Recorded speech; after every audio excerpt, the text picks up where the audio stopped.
کہ ہمارے بل کو بھی آپ اٹھا لیں, کسی نے وہ نہیں کیا. بات یہ ہے کہ یہ جو ایشوز ہیں, جو سوشل ایشوز ہیں جن سے سوسائٹی کا فیبرک ڈیمیج ہو رہا ہے, اس کی طرف کسی کی نگاہ نہیں جاتی. یہ لوگ تو پالیٹکس کھیل رہے ہیں, اور بے حسی اتنی ہمارے معاشرے میں بڑھ گئی ہے کہ آنکھیں بند کر کے. اس میں ساری پارٹیاں انوالو ہیں یا کوئی خاص طبقہ انوالو ہے آپ کے خیال میں؟ میں تو اس میں ساری پارٹیوں کو بلیم کروں گا. اچھا, بس ساری پارٹیاں چاہتی ہیں کہ غریب کو انصاف نہ ملے, غریب کو بھی نہ ملے, اور میں یہ سمجھتی ہوں کہ ان کی پرائرٹی نہیں ہے. دیکھیے, پر ووٹ تو وہ غریب سے لے کے آتی ہیں نا. غریب سے بھی لیتے ہیں اور عورت سے بھی لیتے ہیں. اچھا, عورت کی ووٹ کے بارے میں آپ کا کیا خیال ہے؟ ہاں جی بالکل. اس دفعہ جو عورتوں نے ووٹ دیا ہے وہ پچھلی دفعہ کے الیکشن سے زیادہ تعداد میں دیا ہے. تو یہ عورتیں کب تک ان کے ہاتھوں میں پستی رہیں گی؟ جب یہ آئین بناتے ہیں اپنی پارٹیوں کے تب عورتوں کو فوقیت دیتے, ویمن ونگ بنا کے کونے میں کھڑا کر دیتے ہیں عورتوں کو. ویمن ونگ کیا ہے؟ آپ مین سٹریم لائیں نا. مین سٹریم پارٹیوں میں کتنی عورتیں آپ گنیں؟ ساری پارٹیوں کو دیکھیں. Special seat women quota M N S بنا لیتے ہیں نا, تو پھر وہ بولے نا اندر پارلیمنٹ میں. وہ تو ایک ربر سٹیمپ ہے ویمن کوٹا جو ہے. یہ بھی, یہ سیٹیں بھی میرے ہاتھ سے بنی ہوئی ہیں. ہاں جی بالکل. مگر جب ہم نے یہ بنائی تھی اور منظوری لی تھی ہم نے جنرل مشرف سے, جن کو یہ اتنا برا بھلا کہتی ہے دنیا, یہ تو بھول گئے کہ یہ انہی سے تھا جو ہم نے یہ پاس کروا لیے قوانین, ورنہ یہ عورتوں کی ریزرو سیٹ کا کوٹا بھی غلط تھا اقدام جو وومن سیٹ ایکسٹرا دی گئی. نہیں, وہ تو بہت بڑا اقدام تھا. اچھا, دیکھیے اس کی وجہ سے تو آج یہ تبدیلی ہے پورے ملک میں جو آپ دیکھ رہے ہیں. لیکن وہ آپ کہہ رہی ہیں ربر سٹیمپ بن گئے, وہ 10%. مگر وہ مس یوز ہو رہا ہے نا. اچھا, جس طریقے کے لیے, جس کام کے لیے ہم لائے تھے ان کو, یہ جو کوٹا بنایا تھا, یہ شرط ہو جاتی کہ بھی عام انتخابات میں 10% الیکشن میں خواتین کھڑی کریں. سو اس کی جو سٹیج نیکسٹ تھی 2 سال الیکشنوں کے بعد وہ یہ تھی. اچھا, جو پہلا پلان تھا, اور یہ میں کریڈٹ دوں گی سول سوسائٹی کو. 10% کو نہیں کیا ادھر, 5 ہی ہے. ہاں, وہ تو الیکشن کمیشن میں شرط ہے کہ ہر پارٹی 5%. تو اس دفعہ کیا ہوا ہے, 5% کوٹا جن پارٹیوں نے نہیں بھی دیا تھا ان کو بھی الیکشن میں حصہ لینے کا شرف حاصل ہو گیا. ہاں, بہت ساری پارٹی ہیں. یہ الیکشن کمیشن کا فالٹ تھا نا. بالکل. تو بطور آپ کے سٹیٹس پر اس پہ ہم آواز اٹھا چکے ہیں. اچھا, رسپونڈ نہیں آیا, ہمیں رسپانس نہیں آیا. اس پہ تو ہم نے احتجاج کیا ہوا. الیکشن کمیشن کا فالٹ. بالکل. دیکھیے, میں یہ سمجھتی ہوں کہ ان کو وہیں الیکشن ان کا روکنا چاہیے تھا جب انہوں نے اپنا 5% کوٹا بھی نہیں مکمل کیا. کون کون سی پارٹیاں تھیں؟ اب میں نام سے تو یاد نہیں ہوں, نام اس وقت دینا چاہتی ہوں. میں نہیں چاہتی کہ اس وقت اس انٹرویو کو میں کنٹروورشل بناؤں. حکومت میں ہیں وہ پارٹی؟ Of course. اچھا, حکومت کا حصہ ہے. اچھا, لیکن افسوس مجھے اس بات, اگر وہ آپ کے مطالبے پہ عمل درآمد ہو جائے تو وہ حکومت ڈیزالو ہو جائے گی. ڈیزالو تو ہو یا نہ ہو, اب بھی اگر وہ ایڈ کر لیں ان کو, کوئی وزارتیں ہی دے دیں ان عورتوں کو. آپ صوبوں میں تو جا کے دیکھیں عورتوں کا حال کیا ہے. جو اپنی عورتیں ریزرو سیٹ پہ لے آئے ہیں ان کا حشر تو آپ جا کے دیکھیں کیا ہے. ویمن کاکسز نہیں ابھی بنے نیشنل اسمبلی میں اور پروونشل اسمبلیز میں, کوئی کاکس موجود نہیں. کمیشنز کی چیئرز خالی پڑی ہوئی ہیں. پنجاب کمیشن خالی پڑا ہے, سندھ کمیشن خالی پڑا ہے, کے پی کے کمیشن خالی پڑا ہے. 3 پاکستان کے میجر یہ کیا ان کی پرائرٹیز میں نہیں ہے نیشنل کمیشن ٹرانسفر میں؟ دیکھیے, اب ایک نیشنل کمیشن, یا پھر یوں کہیں وہ ختم کرنا چاہتی ہے حکومت اس کو. مجھے تو ایسے ہی لگتا ہے. اب پنجاب میں تقریباً 5.5 یا 6 سال ہونے جا رہے ہیں کہ کمیشن کی کوئی چیئر نہیں ہے, اور سندھ میں تقریباً 1.5 سال ہوا ہے, کے پی کے میں میرے خیال میں 2 سال ہوئے ہیں. اچھا, تو اگر کمیشن ہی نہیں ہوں گے, ان کی تنخواہیں ملازموں کی دے رہی اور بلڈنگوں کا کرایہ دے رہی ہے حکومت, اور چیئر پرسن اپوائنٹ نہیں کر رہے. اچھا, تو اب آپ اسی سے اندازہ کر لیں کہ کتنے سیریس ہے یہ خواتین کے ایشوز کے معاملے میں. بجٹ وغیرہ تو آگے کی چیزیں ہیں نا, پہلے اپوائنٹمنٹ چیئرز کی تو کریں. اچھا نیلوفر صاحب, میں یہ بھی پوچھنا چاہوں گا کیونکہ جب سے آپ آئی ہیں تو ایک بڑی رائے پائی گئی ہے نا کہ ایک تو خواتین, کیونکہ خواتین کے دن پہ 2 احتجاج ہوتے تھے. ایک تو جماعت اسلامی وہ اپنے حقوق کے حوالے سے, ایک تو ماڈرن خواتین کا بھی احتجاج ہوتا تھا. کیونکہ آپ کے بارے میں ہوتا تھا تاثر کہ شاید آپ ماڈرن خواتین کی سپورٹ زیادہ کرتی ہیں, لیکن ہم نے تو نہیں دیکھا کہ آپ ادھر بھی ہیں یا ادھر بھی, نیوٹرلی دیکھا ہے آپ نے. آپ اس تاثر کو کیسے دیکھتی ہیں کہ آپ بیسیکلی آپ کا ٹلٹ کس طرف ہے؟ وہ خواتین صحیح ہے جو باپردہ احتجاج کرتی ہیں اور کہتی ہیں جی جو حق ہے وہ مردوں کے پاس ہے, یا وہ خواتین صحیح ہیں جو کہتی ہیں جی مردوں کے پاس حق نہیں ہے, ہمارے پاس حق ہے؟ میں یہ سمجھتی ہوں یہ دونوں غلط ہیں, اور میں نے پچھلی 8 مارچ سے پہلے, پچھلے سال میں نے ایک یہاں میٹنگ بلائی تھی اور 8 مارچ کی کمیٹی کو دعوت دی تھی کہ میرے ساتھ ڈسکس کریں، کیونکہ دیکھیں جو 8 مارچ ہمارے جیسے ایکٹیوسٹ بناتے تھے آج سے کئی سال پہلے، جن کی وجہ سے آپ دیکھتے ہیں کہ حدود لاز میں امینڈمنٹ ہوئی، غیرت کے نام پہ قتل کا بل بنایا گیا، اسمبلیوں میں سیٹیں بحال ہو گئیں، وہ سارے اقدامات 8 مارچ کی تحریک سے ہوئے ہیں۔ لیکن آج کی عورت جو 8 مارچ کے اوپر سڑک پہ آتی ہے اس کے پاس ایجنڈا ہی کوئی نہیں ہے۔ تو میں نے انہیں کہا تھا کہ یہ غیر معنی ایجنڈا ہے جو آتا ہے، دیکھیں یہ تو ایک دوسرے کے اندر لڑائی کے لیے آتے ہیں، اچھا محاذ رائی ہے، اور اس میں زیادہ تر پستہ کوئی بیرونی طاقتیں بھی ملوث ہوتی ہیں آپ کے خیال میں؟ میرا نہیں خیال، میرے خیال میں کہا جاتا ہے، وہ کہہ تو دیتے ہیں۔ دیکھیے میں 3 سال ہو رہے ہیں اس کمیشن میں بیٹھی ہوں، مجھے تو آج تک کسی بیرونی طاقت نے یہ نہیں کہا کہ آپ یہ کہیں۔ اچھا، کبھی میرے پہ کوئی پریشر کسی طرف سے اب نہیں۔ سرکاری سیٹ پہ اس لیے شاید نہ کہو، وہ پرائیویٹ احتجاج ہے اس کو کہو۔ نہیں میرا نہیں خیال، دیکھیے اگر آپ خود پاکستان سے محبت کرتے ہو نا تو بیرونی طاقتوں کو بھی پتہ ہوتا ہے کہ کس سے کیا بات کرنی ہے، ٹھیک ہے نا؟ بریک لے لیتے، بریک کے بعد کنٹینیو۔ ناظرین بریک آؤٹ، بریک ہم غالب سلسلے کی جاری رکھنا۔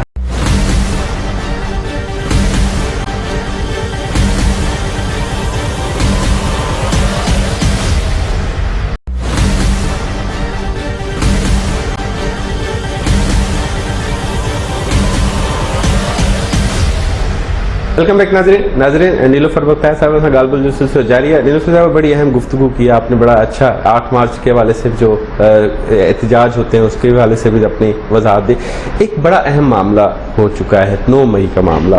9 مئی کے حوالے سے کچھ خواتین بھی اریسٹ ہوئیں، وہ ملوث تھیں یا نہیں تھیں وہ تو عدالتوں نے فیصلہ کرنا ہے۔ آپ کے پاس بطور National Commission Status for Women کوئی اس حوالے سے کوئی درخواست یا کسی نے رجوع کیا جی ہماری خواتین بھی قید ہیں، آپ کوئی قانونی مدد کر دیں ان کی؟ ہمارے پاس اس طرح کی ڈائریکٹ اپیل تو نہیں آئی، لیکن شروع میں جب یہ واقعہ ہوا تھا اس وقت لوگوں نے کہا تھا کہ جو جیلوں میں خواتین ہیں ان کی کوئی امداد کی جائے، اور ایک پیرس پرنسپلز ہوتے ہیں جس کے تحت ہمارا کمیشن یہ اقدامات کر سکتا ہے۔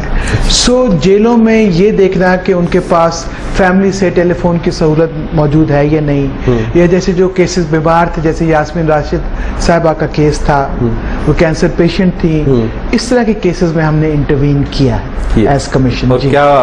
اور ہمیں تعاون کیا جیل اتھارٹیز نے، اور انہوں نے بتایا کہ ان کے پاس یہ سہولیات موجود ہیں۔ پھر ہمیں کچھ زیادہ تشدد کے واقعات کی اطلاع ہوئی، ہمارے بورڈ نے ایک ریزولوشن پاس کیا خواتین پہ تشدد، جی، اور انہوں نے کہا کہ وہاں جیلوں میں کچھ اقدامات ایسے ہوئے ہیں۔ تو پھر ہمارے بورڈ نے ریزولوشن پاس کیا، اور وہ resolution minister for human rights نے انکوائری کے لیے، کیونکہ اس میں صرف خواتین کا نہیں تھا، اس میں عام جو پولیٹیکل قیدی تھے ان کے بارے میں بھی تھا۔ اچھا، تو یہ پورا کیس جو تھا میل کے اوپر، اچھا، تو یہ پھر پورا جو انویسٹیگیشن تھی یہ انکوائری ہیومن رائٹس کمیشن کو دے دی گئی۔ اس پہ رابعہ جویری صاحبہ نے ایک مفصل رپورٹ تیار کی تھی، اور اس کے بعد جو اینڈ ریزلٹ آیا وہ یہی تھا کہ تشدد کے کوئی نشانات جیل کے اندر اچھا نہیں ملے، مطلب وہ فیک تھی جی، اندر جیل کے اندر کوئی ایسے اقدامات نہیں ہوئے کہ خواتین کو مارا پیٹا گیا ہو یا خدا نخواستہ ان کی عزت پہ کوئی حرف آیا ہو، اس طرح کے کوئی واقعات نہیں تھے۔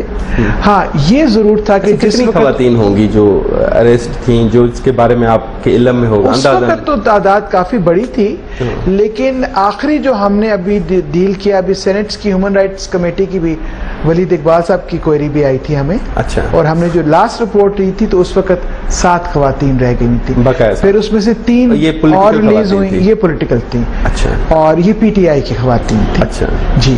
تو یہ اس میں سے پھر 3 جن دنوں میں ہم یہ انکوائریز کر رہے تھے ان میں ریلیز ہو گئیں، تو میرے خیال میں اس حساب سے تو اور کم ہو گئی، اور کا نمبر ہے جی۔ تو لیٹسٹ فگرز میرے پاس نہیں ہیں، لیکن یہ مجھے پتا چلا تھا کہ تشدد، ہراسمنٹ ایسا کوئی واقعہ نہیں ہوا، لیکن جیل تو جیل ہے جی۔ اور جو کاؤنسل ایکسیس ہے، ہم نے پوچھا تھا، مجھ سے ولید اقبال صاحب نے سوال کیا تھا ہیومن رائٹس کمیٹی میں کہ آپ نے ان کو لیگل ایکسیس دی ہے کہ نہیں دی، تو ہمارے پاس کوئی، آپ سے پوچھا تھا کہ آپ نے دی ہے کہ نہیں جی، تو ہم نے ان کو بتایا تھا کہ ہمارے پاس اس کی ریکویسٹ نہیں ہے۔ اچھا، اور آپ ریکویسٹ کے بغیر نہیں کر سکتے؟ دیکھیں ہمیں تو کوئی اپروچ کرے گا تو پھر انہوں نے خود ہی بتایا، کیونکہ چیئرمین کمیٹی کی ڈائریکشن پہ بھی آپ نے نہیں کر سکتے؟ نہیں، کیونکہ پی ٹی آئی کے وہاں پر اپنی پارلیمنٹیرینز بھی بیٹھی تھی اس کمیٹی میں, تو انہوں نے کہا ان کے پاس لیگل ایکسیس ہے. اچھا جی, ہمیں کوئی بھی اگر اس طرح اپروچ کرے کہ ان کو لیگل ایکسیس چاہیے تو ہم اس کو سپورٹ کریں گے, اور اس پہ ہم یہ نہیں دیکھیں گے کہ کس پارٹی نے. ایک اور پارٹی نے ہمیں اپروچ کیا تھا, آپ نے اپنے بل بوتے میں فائنڈنگ نہیں کی کہ اصل معاملہ کیا ہے, یہ ریئل انوالو ہیں نہیں ہے, آپ کر سکتی ہیں آپ کے. دیکھیے جیلوں کا جو ہیلتھ والا معاملہ تھا, ان کی خوراک کا معاملہ تھا, ان کی فیملی تک ایکسیس کا معاملہ تھا, اس پہ تو ہم کر سکتے, وہ ہمارا دائرہ اختیار میں تھا. اچھا, وہ ہم نے کیا. صحیح. لیکن جو باقی چیزیں ہیں جیسے وہ انوالو ہیں یا نہیں ہیں, وہ تو عدالتوں کے اوپر ہے, ان کے کیسز چل رہے ہیں. ہاں اگر ان کو ضرورت ہوتی کوئی سپورٹ کی لیگل تو ہم ضرور کرتے, لیکن اس کے بارے میں ہم سے کسی نے کبھی رابطہ نہیں کیا. صحیح. پیرنٹس نے نہیں, کیونکہ پیرنٹس کے زیادہ تر آتے ہیں بیانات آتے ہیں کہ جی ہمارے بچے جو ہیں وہ بلا وجہ قید ہیں یا ان کو زبردستی قید کیا گیا ہے. اصل میں ہو سکتا ہے بچوں کے جو معاملات ہیں وہ پھر چائلڈ کمیشن کے پاس گئے ہوں, ہمارے پاس تو صرف عورتوں کا کیس آتا ہے. اور چونکہ یہ عورتیں کافی ہائی پروفائلڈ ہیں تو ان کے پاس میرا خیال پارٹی کی طرف سے لیگل ایکسیس ہے. اچھا, تو یہ ہماری ضرورت نہیں پڑی. لیگل ایکسیس کے حوالے سے سپورٹ کر سکتا ہے یا کوئی فائنڈنگ بھی بنا سکتا ہے کہ فائنڈنگز ہم انکوائری نہیں کر سکتے انلیس کہ ہمیں حکم آتا. وہ حکم جو آیا وہ آیا ہیومن رائٹس کمیشن کو.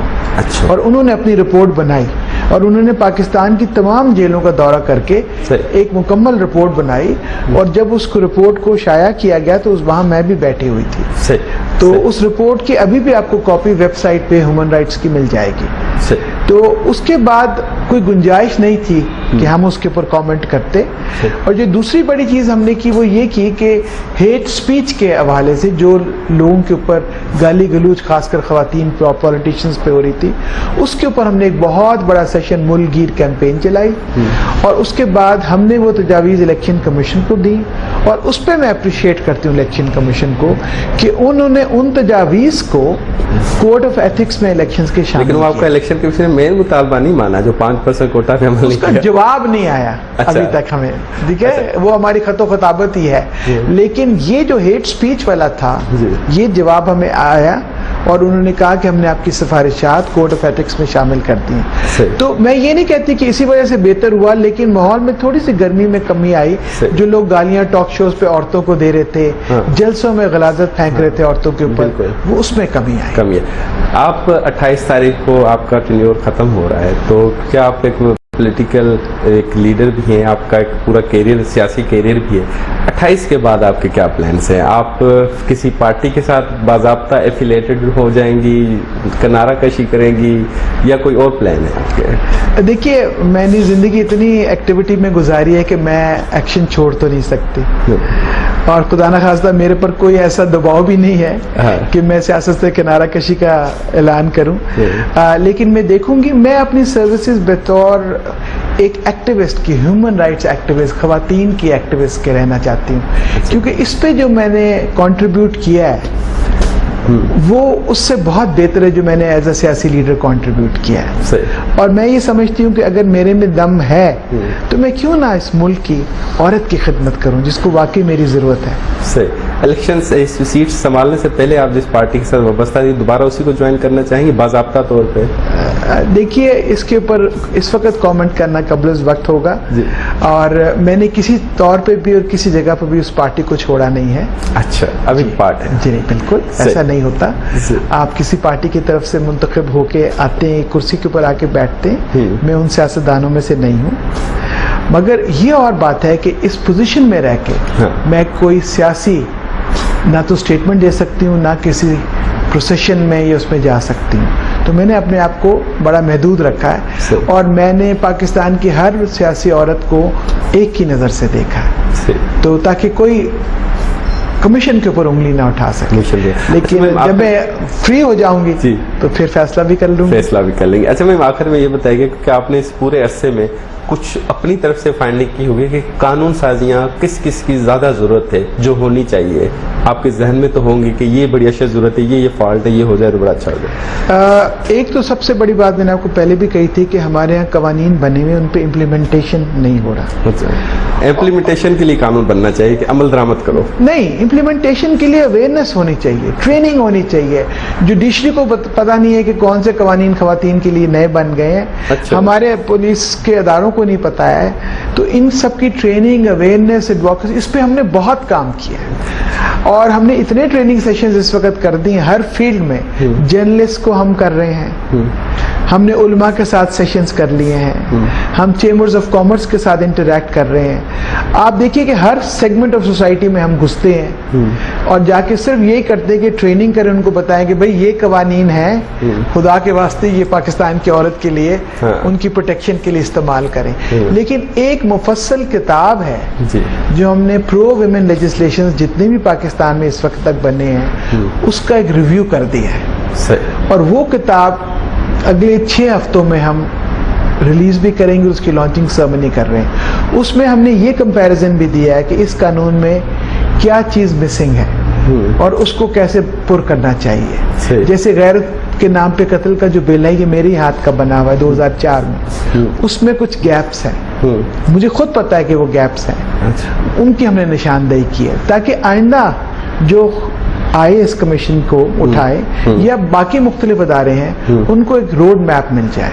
اور ایک اور چیز بھی میں آپ کو بتانا چاہتی ہوں کہ میں اپنے سارے تھیمیٹک ایریاز پہ، جس میں ایجوکیشن، ہیلتھ، سارے وائلنس اگینسٹ ویمن سب شامل ہیں، ان سب ایریاز پہ 1 ڈے نیشنل کانفرنسز کروا رہی ہوں، اور ہر کانفرنس کے اختتام پہ میں اس ایریا کے حساب سے پاکستان کی عورت کا روڈ میپ دوں گی۔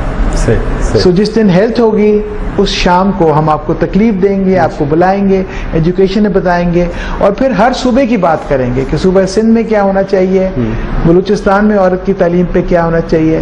تو یہ ایک بہت بڑا کام ہے جو میں جانے سے پہلے ایک نیشنل ایجنڈا پاکستان کی خواتین کے لیے چھوڑ کے جانا چاہتی ہوں تاکہ وہ میری لیگیسی بن جائے۔ صحیح، بہت بہت شکریہ میم، آپ نے اپنا قیمتی وقت دیا۔ مہران ٹی وی کے ناظرین کو تفصیلی طور پہ اور بڑی اہم گفتگو ہوئی، اور سیاسی معاملات پہ بھی تھوڑی سی گفتگو کرنے کی کوشش کی، لیکن کیونکہ ہم کوشش کریں گے 28 کے بعد ایک انٹرویو آپ کے ساتھ کنڈکٹ کریں، اگر آپ ہمیں ٹائم دیں گی تو پھر ایک گفتگو اس حوالے سے بھی کریں گے۔ لیکن خواتین کے حقوق کے حوالے سے آپ نے اپنے اس پورے ٹینیور میں یقینی طور پہ اچھا کام کیا ہے، جو ہمیں نظر بھی آیا بطور میڈیا پرسن۔ ہم نے دیکھا آپ رانی پور بھی گئی، دیگر علاقوں میں گئی، نور مقدم کے معاملے میں بھی آگے رہی، تو یقینی طور پہ آپ کا اس پورے عرصے میں کام بھی قابل ستائش رہا۔ بہت بہت شکریہ آپ نے اپنا قیمتی وقت۔ ناظرین، اج پروگرام میں نیلوفر بختیار صاحب سے گال بول کی انسانیت پانی میزبان کے اجازت ان ہفتے میں